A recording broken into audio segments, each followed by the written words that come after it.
네, 오늘 주시는 하나님의 말씀은 신약성경 말씀입니다. 마가복음 12장 말씀 보겠습니다. 여러분 가지고 계신 성경, 신약성경 마가복음 12장 28절에서 34절까지 말씀을 나누도록 하겠습니다. 칭찬은 받아도 천국은 못 들어갑니다 라는 제목으로 오늘 말씀을 나누려고 합니다. 요즘 아시안컵 축구 경기 한창인데 혹시 보셨습니까? 그 아시안컵 그 컵은 처음에 이제 4팀씩 한 조가 되죠.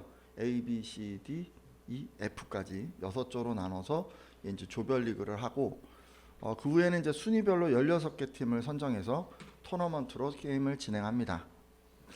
지난 2월 3일 새벽에는 그 호주와 8강전이 있었는데요.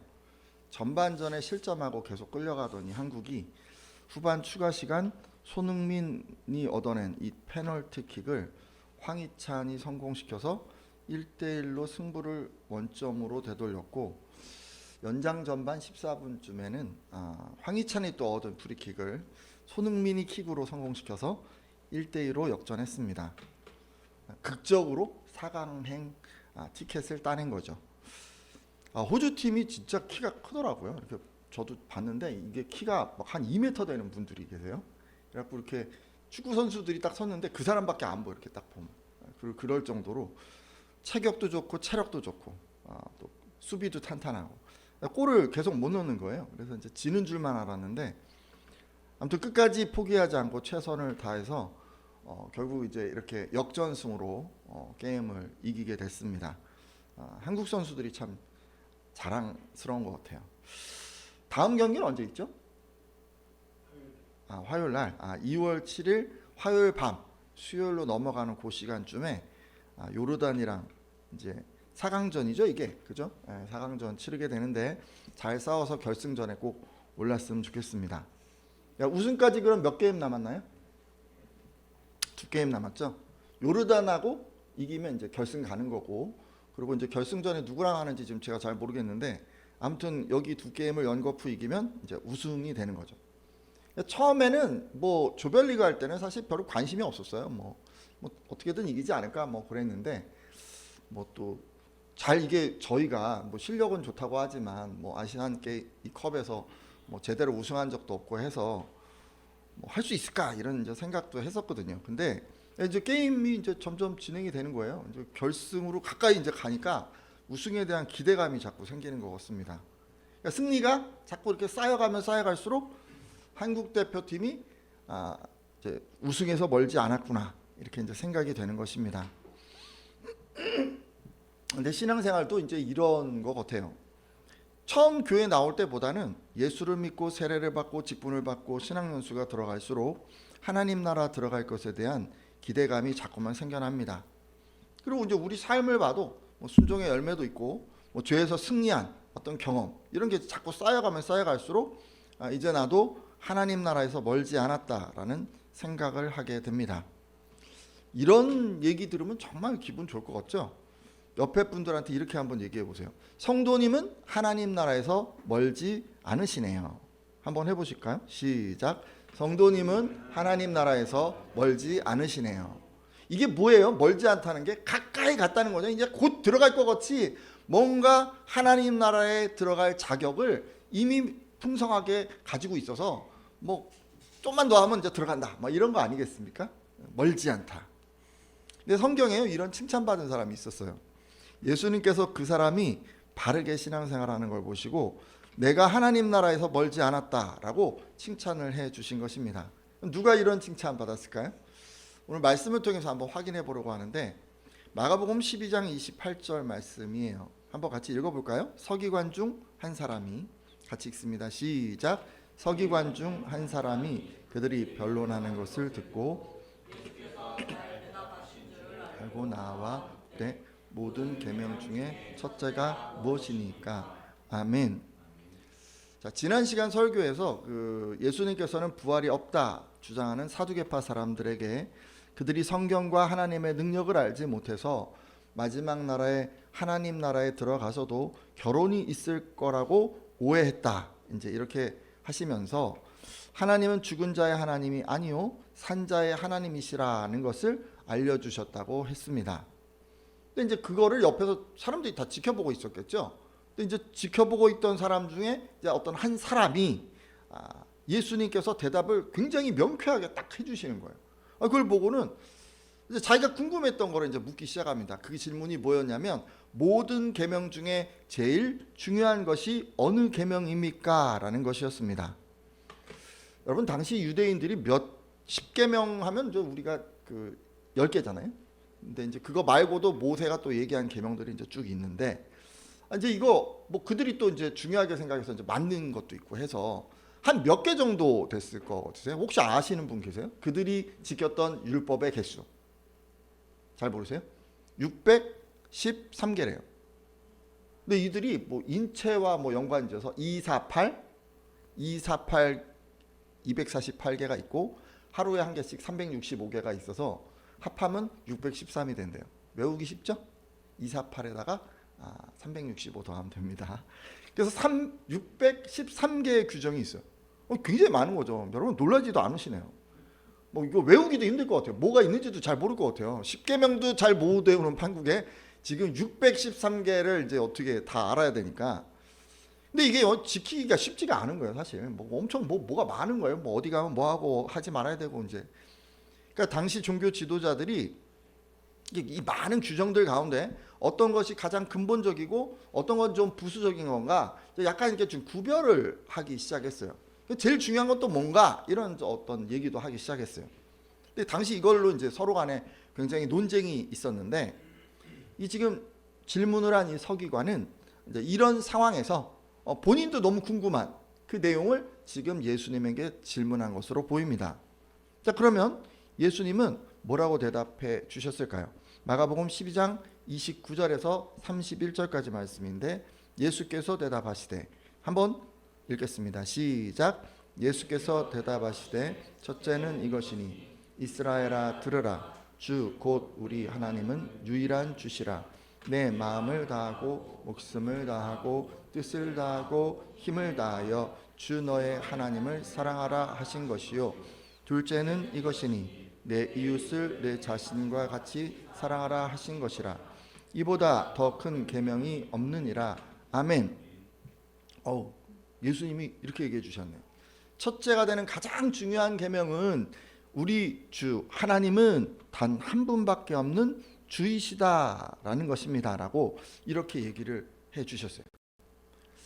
이게 무슨 얘기인가 하면요, 하나님께서는 유일하신 주인이라는 뜻입니다.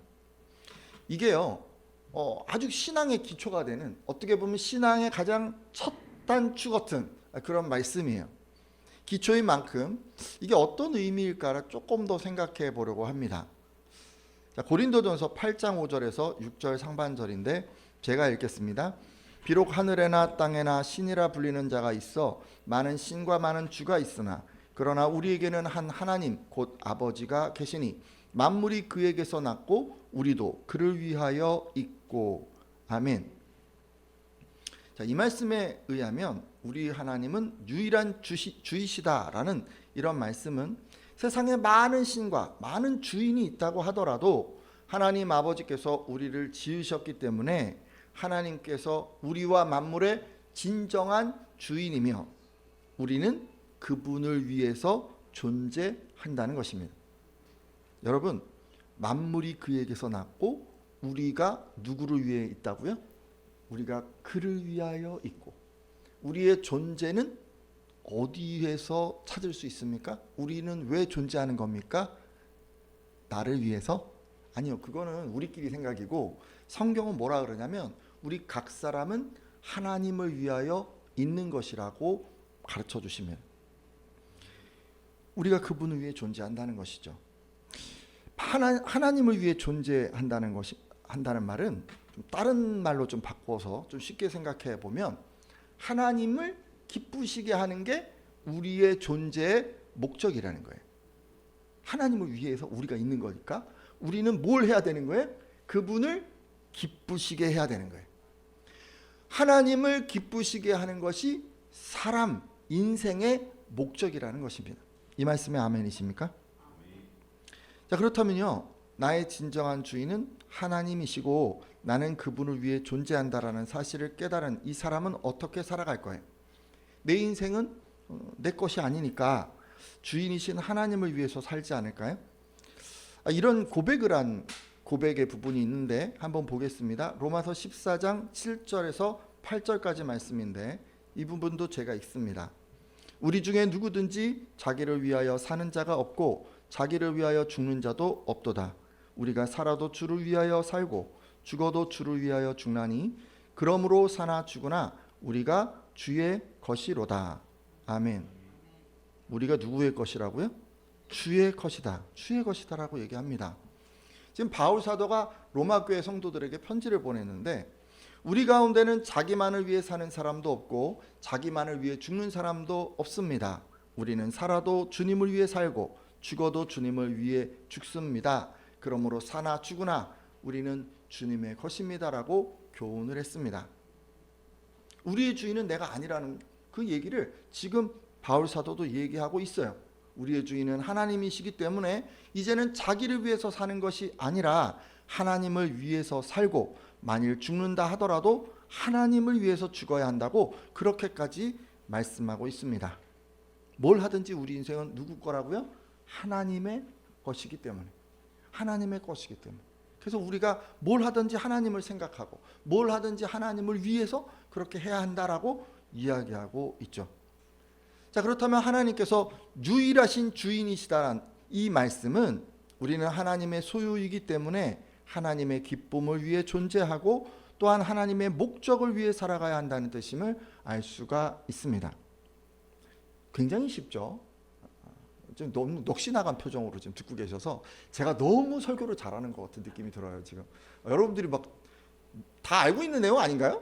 처음 듣는 사람처럼 이렇게 막 이러고 들으시면 안 돼요. 다 알고 있는 내용이죠. 어쨌든 이렇게 이제 이 사실을 여러분이 잘 알고 계시니까 하나님 아버지를 유일한 주인으로 모시는 신앙인이 다 되시기를 부탁드립니다. 그러니까 딴 게 아니에요. 자기를 위해서만 살아가는 그 인생에서 하나님을 위해서 살아가는 인생으로 바뀌어져야 해요. 그리고 맨날 생각하는 거야. 뭐 하면 좋을까? 내 기쁨, 내 만족, 내 유익을 위해서만 사는 것이 아니라 하나님의 기쁨과 만족을 위해서 여러분 살아가시면 됩니다. 매 순간, 매 시간, 매일의 삶이 내가 무엇을 할까가 아니라 하나님이 나를 통해서 뭘 하기를 원하시는가를 생각하면서 살아가야 하는 것입니다. 이것이 바로 신앙의 가장 첫 번째 단추이고 가장 중요한 계명이라고 지금 예수님이 설명해 주신 내용입니다. 근데 이걸로 끝난 게 아니라 이제 이걸 전제로 해서 이걸 전제로 유일하신 하나님, 유일하신 주님 이런 얘기를 딱 해놓고 그리고 이제 구체적으로 얘기를 합니다. 너는 마음을 다하고 목숨을 다하고 뜻을 다하고 힘을 다하여 주 너의 하나님을 사랑하라. 그리고 둘째로 중요한 것은 내 이웃을 내 몸과 같이 사랑하라는 계명이다. 이 두 계명보다 더 큰 계명은 없다라고 하셨습니다. 그러니까 구체적으로 이제 뭘 해야 될까를 생각하면 이제 두 개를 생각해 볼 수 있죠. 10계명의 요약이죠. 하나님을 사랑하고 이웃을 사랑하는 거죠. 쉽죠? 뭘 하는 거라고요? 하나님을 이웃을 여러분 말씀이 딱딱 그냥 꽂히셨네요. 그냥 이것만 생각하시면 돼요. 예수님의 강조점은 어디 있냐면 하나님을 사랑하고 이웃을 사랑하고 이 두 가지에 있어요. 두 가지. 자, 그러면 큰 계명은 이거네요. 하나님을 유일한 주인으로 우리가 모시고 하나님과의 관계 설정을 먼저 하고 이렇게 그 다음에 뭘 하는 거예요? 액션을 하나님을 사랑하고 이웃을 사랑하면 그게 뭐예요? 가장 큰 계명이에요. 그게 기독교 신앙이에요. 믿으십니까? 자, 그러면 이런 예수님의 가르침을 받은 서기관 어떻게 반응했을까요? 마가복음 12장 32절에서 33절까지 말씀인데 서기관이 이르되 한번 읽습니다. 같이 읽습니다. 시작. 서기관이 이르되 선생님이여 옳소이다. 하나님은 한 분이시요 그 외 다른 이가 없다 하신 말씀이 참이니이다. 또 마음을 다하고 지혜를 다하고 힘을 다하여 하나님을 사랑하는 것과 또 이웃을 자기 자신과 같이 사랑하는 것이 전체로 드리는 모든 번제물과 기타 제물보다 나으니이다. 아멘. 자, 예수님의 답변을 들은 서기관이 선생님 옳습니다 라고 얘기를 했어요. 하나님은 한 분이시고 그 외에 다른 신이 없다는 선생님의 말씀이 맞습니다 라고 얘기한 거예요. 그리고 마음을 다하고 지혜를 다하고 힘을 다해서 하나님을 사랑하는 것과 이웃을 자기 자신같이 사랑하는 것이 짐승을 태워 바치는 모든 제물과 기타 다른 어떤 제사보다도 낫습니다 라고 대답했습니다. 이 서기관 대답을 이제 예수님 들으셨잖아요. 이게 너무 마음에 드시나 봐요. 그죠? 그래서 뭐라고 하셨냐면 칭찬을 해주셨어요.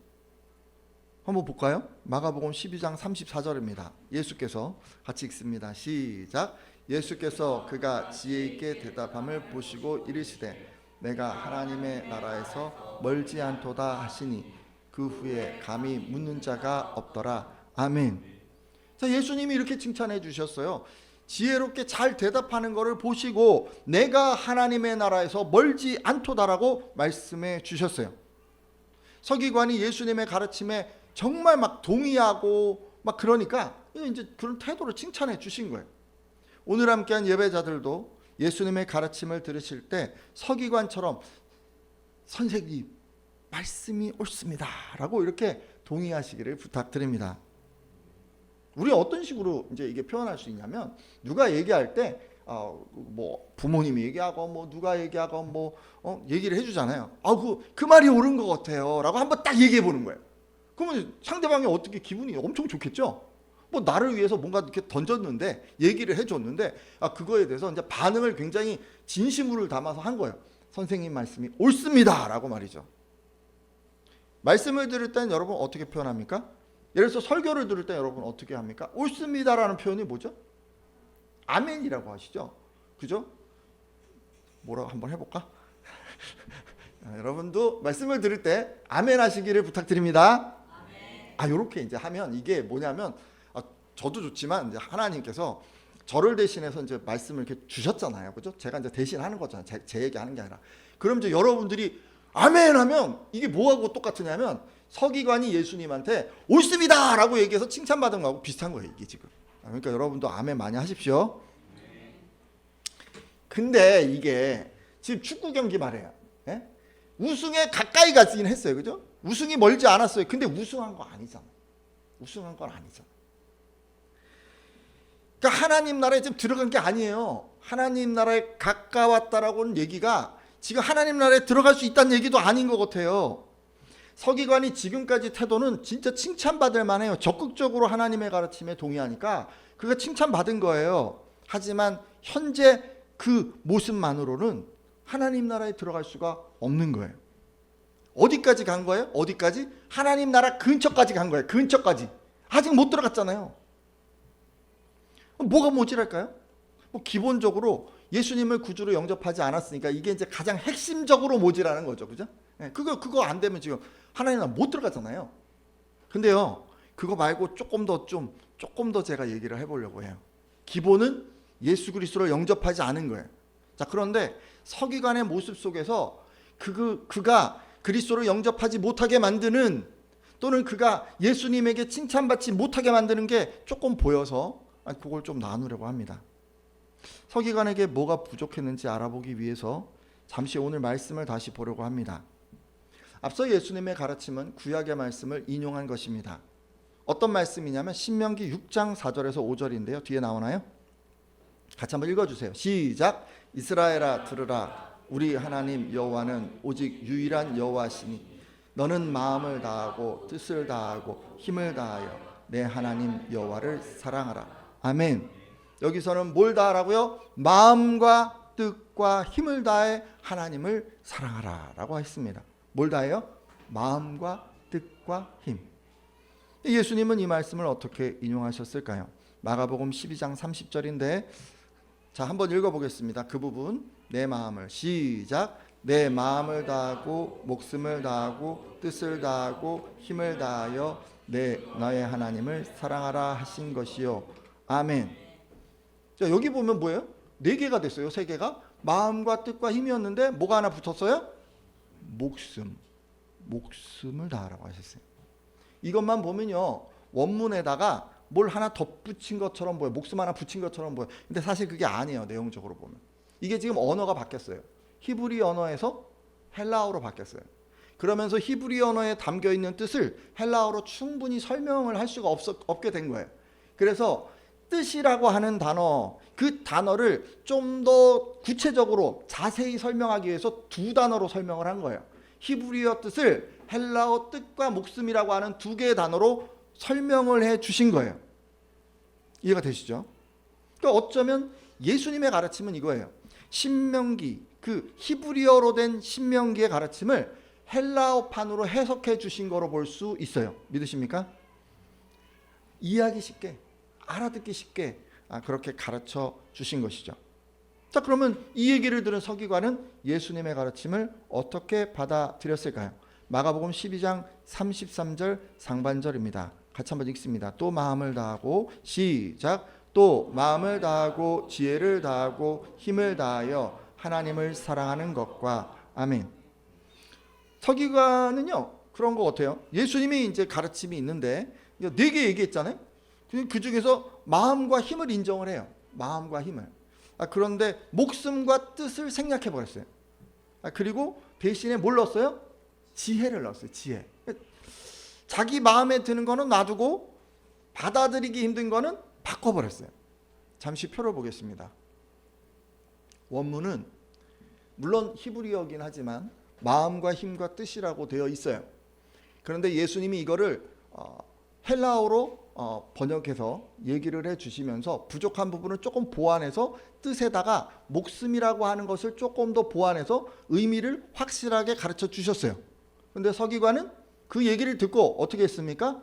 2개는 그냥 받아들였는데 그 뒤에 뜻과 목숨이라는 게 너무 힘든 거예요. 마음에 안 드는 거예요. 그래서 뭘로 바꿨습니까? 지혜로 바꿨어요. 지혜로. 혹자는 이것이 강조어법이기 때문에 단어 변화로 의도를 논하기에는 무리가 있더라도 무시할 수준이다 얘기하는 분들도 있어요. 저는 그렇게 생각하지 않습니다.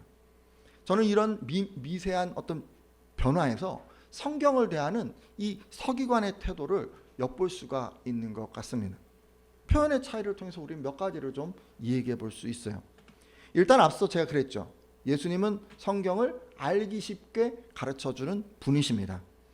구약에 쓰인 언어와 현재 그들이 사용하는 언어가 다르기 때문에 원문에 담긴 의미를 정확히 전달하기 위해서 예수님께서는 목숨이라고 하는 그 단어를 추가로 사용하셔서 원문에 담겨진 의미를 풀어서 알려주셨습니다. 하지만 예수님께서 이렇게 잘 설명을 해주셨음에도 이 서기관은 예수님의 가르침을 생략했습니다. 어떤 가르침을 생략했을까요? 아까 표에서 잠깐 보셨는데 서기관은 뜻을 다하고 목숨을 다하라는 말씀을 생략했습니다. 2가지였죠? 뜻과 목숨. 아니 이게 도대체 어떤 뜻이길래 이걸 생략해 버렸을까요? 뜻을 다하라고 하셨는데 여러분 뜻은요 이해력이라고 하는 의미를 가져요. 하지만 비유적으로 쓰이면 이게 이해력이 아니라 의지라는 뜻으로 사용이 됩니다. 그러니까 뜻을 다한다는 것은 자기 의지를 하나님의 말씀에 굴복시키라는 그런 말씀입니다. 따라서 뜻을 다하여 하나님을 사랑하는 것은 내 생각과 내 의지를 굽히고 하나님 말씀에 100% 순종하라는 그런 말씀인 거예요. 자, 그리고요 목숨을 다하라 그랬는데 이건 또 무슨 얘기일까요? 목숨은 영혼과 생명이라고 하는 의미를 갖습니다. 그러니까 목숨을 다해서 하나님을 사랑하게 되면 자신에게 가장 중요한 그 생명까지 드리게 됩니다. 그러니까 목숨을 다하라는 것은 모든 것을 다 드리는 삶을 살라는 그런 말씀이죠. 그러니까 생명이 가장 중요하잖아요. 영혼이 가장 중요하잖아요. 근데 내 영혼까지 내 생명까지 하나님께 드리라는 거예요. 그것까지 다 드리는 그런 드림의 삶을 지금 얘기하고 있는 거예요. 근데 서기관은 이 얘기를 딱 듣는 게 너무 부담스럽잖아요. 뭐 다 내놔라 이런 느낌도 들고, 그죠? 그죠? 하나님 말씀하시면 그냥 아무 생각 없이 그냥 다 그냥 해라. 쫓아서 해라. 무조건 순종해라. 복종해라. 막 이러니까 너무 부담되잖아요. 이 의미를 생략해 버렸습니다. 모든 말씀을 순종하고 내 모든 소유를 다 드리라는 이 예수님의 가르침이 너무 부담스럽기 때문에 그냥 생략해 버린 거예요. 그리고 성경의 가르침을 왜곡했습니다. 서기관이 어떤 가르침을 왜곡했을까요? 앞에서 그 두 가르침, 뜻과 목숨을 다하라고 하는 것은 생략하고 지혜라는 새 조항을 넣었습니다. 여기서 지혜는 통찰력, 분별력, 총명함을 가르칩니다. 당시 서기관은 그 세계에서, 그 시대에서 가장 학력이 있는 사람이었어요. 우리 같으면 어떤 분들이냐면 대략 한 대학 교수님들이 굉장히 많이 아시는 분들이잖아요. 근데 그 정도 급인 거예요, 이분들이. 근데 이분이 이제 자기가 가진 거, 그거 가지고 내가 이제 하겠다. 그런 얘기죠. 자기가 가진 개인적인 능력, 지혜, 남들이 다 인정하는 거, 나는 그거 있으니까 돈도 안 들고 시간도 별로 안 들고 그냥 내가 그냥 쓰면 언제든지 쓸 수 있는 이 지혜, 그 지혜로 하나님을 사랑하겠다고 지금 예수님의 가르침을 왜곡한 것입니다. 뭐 아무것도 안 드려도 돼요. 이 사람은 원래 많이 아니까 그냥 축축 던지면 그게 이제 사람들이 다 깜짝깜짝 놀라는 그런 지혜를 갖고 있으니까 그걸로 하겠다. 여러분, 우리도 서기관처럼 할 때가 있지는 않은가 한번 돌아와 봅니다. 여러분, 우리도 그럴 때 있지 않아요? 뭐 부담스러운 말씀 들으면 막 그냥 생략해버릴 때, 그럴 때 있지 않습니까? 서기관 그랬던 것처럼 우리도 최선을 다해서 하나님을 사랑하겠지만 의지를 굽혀 온전히 순종하거나 모든 것을 드리면서까지 사랑하지는 않으려고 합니다. 그리고 이제 뭐 꼭 서기관뿐만이 아니라 다른 영역에서도 있을 수가 있죠. 절대 하나님을 따르지 않고 내 마음대로 하고 싶은 것이 있을 수 있습니다. 우리 안에 세상에서 누리고 싶은 것이 있고 얻고 싶은 것들이 있다면 이런 것들 포기하지 못할 수도 있습니다. 그러면 이제 우리도 자꾸 서기관처럼 생략하게 되죠. 근데 여러분 그거 아세요? 내가 막 저 사람이 뭘 해달라 그랬는데 안 해주잖아요. 안 해주잖아요. 그럼 뭔가 우리가 마음이 굉장히 찜찜해. 마음이 찜찜해. 그럼 이제 우리 어떻게 하죠? 대신 딴 거 해요. 대신 딴 거. 저 사람 해달라는 거 안 해주면 대신 딴 거를 해요. 뭔가 부족하다고 느껴지니까 자기가 할 수 있고 남들이 생각하기에 그럴듯해 보이는 것을 임의로 추가합니다. 서기관은 뭐를 추가했어요? 지혜를 추가했어요. 그냥 그걸로 사랑하겠다라고 하면 딴 사람들이 딱 보면 와, 저 사람 엄청난 지혜를 가지고 있는데 그걸 가지고 사랑한대. 보이잖아요. 그죠? 그럴싸해 보이잖아요. 그러니까 그렇게 보이게 하는 거예요. 여러분, 우리도 그렇지 않습니까? 하나님이 원하시는 말씀은 자꾸 외면하고 그냥 짠 거 자꾸 추가하는 거예요. 가끔 이런 분들이 있을 수 있어요. 말씀은 순종 안 하는데 교회 봉사 열심히 해요. 말씀은 순종 안 하는데 막 밖에서 막 다른 사람 막 도와주러 다녀요. 여러분, 이런 분들 계실 수 있는데 이거 좀 아니지 않습니까? 심지어 뭐 자기가 막 세상에서 돈 많이 벌고 막 성공하는 것까지도 막 그거 가지고 하나님을 사랑하겠다고 막 자꾸 그러는 분들도 있을 수 있는데 여러분, 이런 것도 아니지 않습니까? 뭐 그럴싸해 보이긴 해요. 사람들 다 우와 할 수도 있어요. 근데 하나님이 말씀하신 건 그게 아니잖아요. 돈으로 하라 그랬어요? 재물로 하라 그랬어요? 성공하라 그랬어요? 여러분, 하나님이 언제 우리에게 그런 얘기 하셨어요? 하나님 우리에게 언제 우리가 가진 것으로 하나님을 섬기라고 했습니까? 하나님은 단 한 번도 그렇게 하신 적이 없어요. 그분은 모든 걸 가진 분이세요. 우리가 가진 그 어떤 것으로도 하나님께 영광 돌리는 게 너무 우스운 거예요. 하나님이 원하는 건 우리가 뭘 하는 게 아니에요, 여러분. 순종하는 거예요. 그분의 말씀하신 거에 그냥 예 하고 따라가는 거예요. 그냥 그거 원하시는 거예요. 뭐 자꾸 하려고 그러지 마세요. 교회 와서 뭐 자꾸 하고 뭐 돈 많이 벌어서 교회를 치고 막 그러지 마세요. 좀 그런 거 아니에요. 여러분, 그런 거 원하시는 거 아니에요. 하나님 절대 그런 거 원하시지 않습니다. 여러분, 예수님의 가르침을 그대로 받아들이지 않고 자기 마음대로 생략하고 추가하면 선한 행위를 한 것에 대해서는 칭찬을 받을 수 있어요. 그죠? 하나님 나라에서 멀지 않았다는 칭찬을 받을 수가 있어요. 그렇지만요, 계속 거기에만 머물러져 있으면 하나님 나라에는 도달할 수가 없습니다. 그냥 하나님 나라에서 멀지 않은 곳까지만 갈 수 있을 뿐입니다. 따라서 오늘 함께한 예배자들 가운데는 이런 분들 한 분도 없기를 부탁드립니다. 예수님의 가르침은요, 우리가 생략할 수 있는 게 아니에요. 그렇다고 임의로 내가 하고 싶은 것을 막 추가할 수 있는 것도 아니에요. 그냥 그대로 따르면 되는 거예요. 그냥 그대로 실천하면 되는 거예요.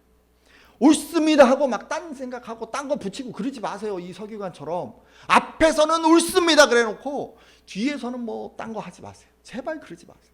그냥 옳습니다 안 해도 좋으니까 그냥 묵묵히 그분의 말씀에 순종하세요.